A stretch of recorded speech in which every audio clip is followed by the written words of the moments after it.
దేవుని యొక్క పరిశుద్ధ నామానికి మహిమ కలుగును గాక. ప్రియమైనటువంటి దేవుని యొక్క బిడ్డలారా, మన ప్రభువును రక్షకుడైనటువంటి యేసుక్రీస్తు వారి నామంలో మీ అందరికీ కూడా మా యొక్క శుభాభివందనాలు తెలియజేస్తా ఉన్నాను. ప్రియమైన వారలారా, మరి మనం గమనించినట్లయితే స్త్రీ పట్ల దేవుని యొక్క మనసు చాలా విశాలమైనది అని నేను జ్ఞాపకం చేసుకోవడానికి ఉదయకాలం ఇష్టపడుతూ ఉన్నాను. ఎందుకు ఆ మాట అంటున్నానంటే, బైబిల్‌లో కొందరు స్త్రీలను మనం గమనించినట్లయితే వారిని ఉపయోగించుకుని దేవుడు చాలా ఆశ్చర్యమైన కార్యాలు, సాహస కార్యాలు, అద్భుతమైనటువంటి కార్యాలను దేవుడు చేసినట్లుగా మనకు తెలుస్తా ఉంది. మరి చూడండి, మరి మోయాబు దేశంలో మరి మోయాబీయురాలైనటువంటి రూతును జ్ఞాపకం చేసుకున్నాడు దేవుడు. ఏ రీతిగా అంటే మోయాబు పట్టణం శపితమైన పట్టణం. మరి లోతు బిడ్డలు పాపం చేసినప్పుడు ఆ మోయాబీ సంతానం తండ్రితో పాపం చేసినప్పుడు ఆ మోయాబీల సంతానం బయటకొస్తది. అలాంటి సంతతి నుండి బయటకొచ్చినటువంటి ఈమె మరి దేవుని యొక్క గ్రంథంలో, దేవుని యొక్క వంశావళిలో చేర్చబడినట్లుగా లేఖన భాగం సెలవిస్తా ఉంది దేవుని బిడ్డలారా. అలాగే రాహాబుని జ్ఞాపకం చేసుకున్నట్లయితే, రాహాబు కూడా ఒక వేశ్య. అయితే ఆమె కూడా దేవుని బిడ్డలను చేర్చుకోవడాన్ని బట్టి దేవుని యొక్క గ్రంథములో మరి చేర్చబడినట్లుగా లేఖన భాగాలు ఎంతగానో సెలవిస్తా ఉన్నాయి. మరి చూడండి దేవుని యొక్క బిడ్డలారా, మరి ఎంత విశాల హృదయం దేవునిది. దేవుని ప్రేమ మరి తారతమ్యం లేనిది. మరి పురుషుడిని ఒక రకంగా ప్రేమించడం, స్త్రీని ఒక రకంగా ప్రేమించడం దేవునిలో లేని లక్షణం దేవుని యొక్క బిడ్డలారా. దేవునికున్న లక్షణం ఏంటంటే స్త్రీ, పురుషులు ఇద్దరిలో పనిచేసేది దేవుని యొక్క ఆత్మ గనక ఇద్దరిని సమానంగా చూడడం మన ప్రభువైన యేసుక్రీస్తు వారికి సాధ్యమని చెప్పడానికి నేను ఎంత మాత్రము కూడా సందేహపడట్లేదు. ఎందుకంటే ఆయన యో జెంట్స్ అని కాదు, లేడీస్ అని కాదు. అందరి మీద ఆయన ఆత్మను కుమ్మరించే దేవుడై ఉన్నాడు. ఆయనతో గడిపేవారి చేత సాహస కార్యాలు చేయించుకున్న దేవుడై ఉన్నాడు.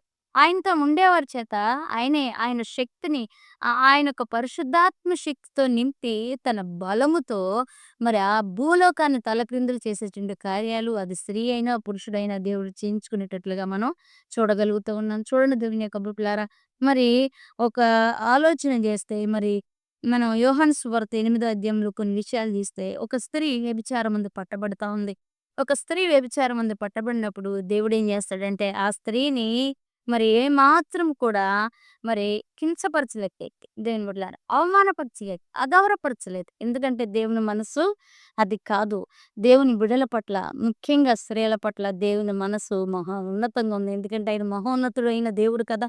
మహోన్నతుడైన దేవుని మనసు మహా ఉన్నతముగానే ఉంటదని నేను ఆయన యొక్క లక్షణాన్ని మరి ఆరాధించడానికి నేను ఎంతగానో ఒక స్త్రీగా ఈరోజు ఇష్టపడుతూ ఉన్నాను. ప్రియమైన దేవుని బిడ్డలారా, ఎతేలినా ఏం చేసినా స్త్రీ అంటే ఒక చిన్న చులకన మరి స్త్రీ కోసం ఎంతోమంది యోధులు మరి పోరాడినట్లుగా మనం చూస్తా ఉన్నాం కదా! అయితే స్త్రీని స్త్రీగా గుర్తించి, తనకంటూ ఒక స్థానాన్నిచ్చి, తనకంటూ ఒక గౌరవాన్నిచ్చి, శపితమైన తన జీవితాన్ని ఆశీర్వాదకరంగా మార్చింది దేవుడు. మరి ఇక్కడ వ్యభిచారమందు పట్టబడినటువంటి ఈ స్త్రీని దేవుడు జ్ఞాపకం చేసుకొని, తనొక్కదానికే శిక్ష విధించి, మీలో ఎవరు పాపం చేయలేదో వారికి శిక్ష. ప్రజలు, పరిసయ్యులు, శాస్త్రులు, అక్కడున్న ప్రజలు ఆమెను స్త్రీగా చూసి పట్టుకొచ్చారు గరింకుట్లారా. కానీ దేవుడు స్త్రీగా చూడలేదు ఆమెని. ఆమె కూడా తన బిడ్డగా ఆయన అంగీకరించి, "అమ్మా! నీ మీద ఎవరు రాయలేదా? అయితే నేను కూడా నిన్ను ఏమి చేయను. నువ్వు నువ్వు పాపం చేయొద్దని" ప్రేమతో చెప్పాడు. ఆయనది ప్రేమ తత్వం. ప్రేమతో గెలుచుకుంటాడు దేన్నైనా. మరి ఎంత గొప్ప దేవుడండి. మరి అట్లాగే మరి గమనించినట్లయితే ఆదికాండంలో హాగరు ఉంటది. మరి బిడ్డ ఏడుస్తూ ఉంటాడు. ఆ బిడ్డ మరణం చూడలేక పొద దగ్గర కూర్చుని ఉంటది అబ్రహాం పంపించేసినప్పుడు. ఇప్పుడు ఎల్రోయిగా ఏం చేశాడంటే హాగరును చూసాడు దేవుని బిడ్డ. ఐగుప్తీయురాలు హాగరు దేవుని సంబంధి కాదు. అయినను తను బిడ్డ బాధపడుతుంటే ఆ తల్లి ఆ బాధను చూడలేక పక్కన కూర్చుంటే హాగరుతో దేవుడు మాట్లాడి ఆ బిడ్డ కొరకు, ఆమె కొరకు నీటి ఊటలు పుట్టించాడు. కన్సర్న్ ఈరోజు నీ మీద నీ భర్తకి ఒక కన్సర్న్ లేదా? నీ బిడ్డలకి నీ మీద ఒక గౌరవం లేదా? లేదా నీ బిడ్డలు నీ బాధ ఏంటనేది పట్టించుకోవట్లేదు అనేటువంటి ఒక పరిస్థితిలో నువ్వు ఉంటా ఉన్నావా? నా భర్త నాకు ఇవ్వాల్సిన విలువ ఇవ్వట్లేదు. నలుగురిలో నన్ను అగౌరవపరుస్తున్నాడు అని నువ్వు అనుకుంటూ ఉన్నావా?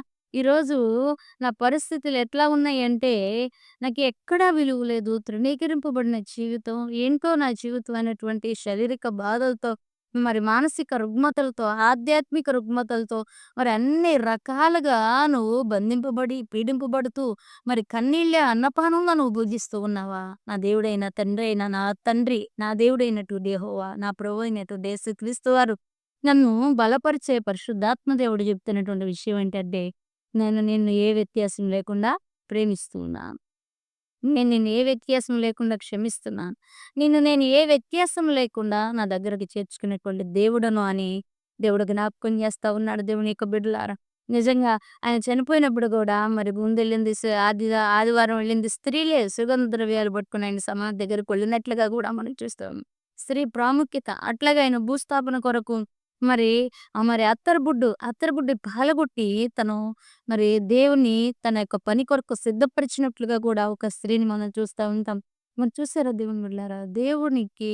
దేవుడు స్త్రీ దేవునికిచ్చిన గౌరవం ఎంతో ఎన్నదినా నేను లెక్కేయలేను గాని, దేవుడు స్త్రీకి ఇచ్చినటువంటి గౌరవం చాలా ఉన్నతమైనది, మహోన్నతమైనది దేవుని బిడ్డలారా.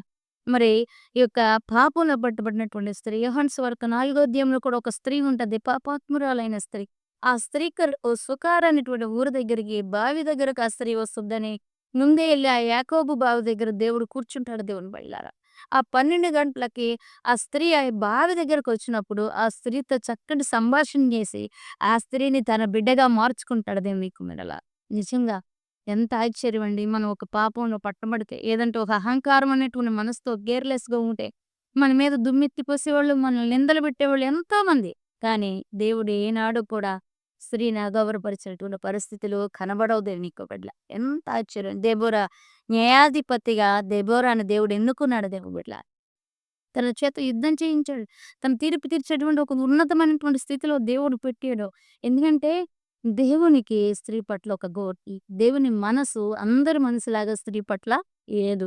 పురుషహంకారం, పురుషాధిపత్యం కలిగినటువంటి పరిస్థితుల్లో కూడా స్త్రీ స్త్రీని దేవుడు గౌరవించేటువంటి తీరు, స్త్రీని దేవుడు మరి ఘనపరిచినటువంటి విధానం అనేది చాలా గొప్పది. ఈరోజు మనం మందిరాల్లో చూస్తే స్త్రీలు, మరి పరిచర్యలో చూస్తే స్త్రీలు ఎక్కువ శాతం పురుషుల కన్నా స్త్రీలు తమ పనిని చాలా చక్కగా చేస్తూ ఉన్నారు. మరి అందుకే దేవుని యొక్క మనసు నిన్ను చాలా మరి నీ కుటుంబంలో నీకు విలువ పోవచ్చు. నీ భర్త దగ్గర, నీ అన్నదమ్ముని దగ్గర, నీ బిడ్డల దగ్గర ఎక్కడో కూడా నువ్వు గనపరచబడకపోవచ్చేమో గానీ, నా దేవుడు నిన్ను గనపరచువాడై ఉన్నాడు. నా దేవుడు నిన్ను జ్ఞాపకం చేసుకునేవాడై ఉన్నాడు. నా దేవుడు నిన్ను లేవనెత్తువాడై ఉన్నాడని ఈ సందర్భంగా నేను తెలియజేస్తున్నాను. ఎంతోమంది స్త్రీలండి. ఎంతోమంది స్త్రీలను దేవుడు ఘనపరిచాడు బైబిల్ గ్రంథంలో. ఎస్తేరుని రాణి స్థానంలో పెట్టి, మరి ఎస్తేరుని ఘనపరిచిన దేవుడు మరి నిజంగా ఎంత గొప్ప విషయం. తన యందు భయభక్తులు నిలిపి, తన యందు మరి చూసేవారిని ఆయన ఎన్నడూ కూడా విడిచిపెట్టడని మీరు జ్ఞాపకం చేసుకోండి. మీరు డిప్రెషన్‌లోకెళ్ళడం, కృంగిపోవడం చేయొద్దు. ఎందుకంటే నీ దేవుడు నీ పక్షంగా వ్యాజ్యమాడువాడు ఉన్నాడు. రక్తస్రావ రోగం కలిగిన స్త్రీని ముట్టి బాగు చేసి తనకు మరొక క్రొత్త జీవితాన్ని ఇచ్చినవాడు మన దేవుడు. కాబట్టి ప్రియమైన వారలారా, ఆయన మరి "నువ్వు నన్ను ముట్టుకున్నావేంటి? నువ్వు అలా బలహీనతలో ఉండి నన్ను ముట్టుకున్నావేంటి?" అనే దేవుడు కాదు. నీ బలహీనతను పోగొట్టి నిన్ను తన బిడ్డగా హక్కును చేర్చుకుని దేవుడయ్యున్నాడు. అట్లాగే సిలువలో తన తల్లి బాధ్యతను గూడా మరి యోహానైనటువంటి తనకిష్టమైన శిష్యుడికి అప్పగించి మరి సిలువ మరణం పొందినట్టుగా కూడా మనం చూస్తా ఉన్నాం. ఎంతో, ఎంత బాధ్యత కలిగిన వాడండి. ఎంతో బాధ్యత కలిగి, ఎంతో ప్రేమ కలిగిన వాడు. ఎంతో వ్యత్యాసం లేనివాడు. స్త్రీ పట్ల దేవుని యొక్క లక్షణాలు ఏ రీతిగా ఉన్నాయి. స్త్రీని స్త్రీగా గౌరవించేవాడు. ఆమె పాపం ఉన్నా, పాపంలో లేకపోయినా, ఆమె వ్యాధితో ఉన్నా, వ్యాధితో లేకపోయినా, ఆమె ఏ స్థితిలో ఉన్నా స్త్రీని గౌరవించేటువంటి గొప్ప గుణము యేసు ప్రభువారిలో ఉంది. ఈరోజు ఈ వీడియో చూస్తున్న నువ్వు స్త్రీని గౌరవించేటట్లుగా ఉన్నావా? లేదా ఒకవేళ స్త్రీగా నువ్వు ఈ వీడియో చూస్తున్నట్లయితే దేవుడు నిన్నెవ్వరు తృణీకరించినా దేవుని యొక్క మనసు, దేవుని యొక్క ప్రేమ నిన్ను తృణీకరించదని జ్ఞాపకం చేసుకోవాలని ప్రభు పేరట మనవి చేస్తూ, ఇట్టి మాటలు ప్రభు మన వినికిడిలో దీవించి, ఆశీర్వదించి బలపరచునుగాక. ఆమేన్. Praise the Lord. God bless you.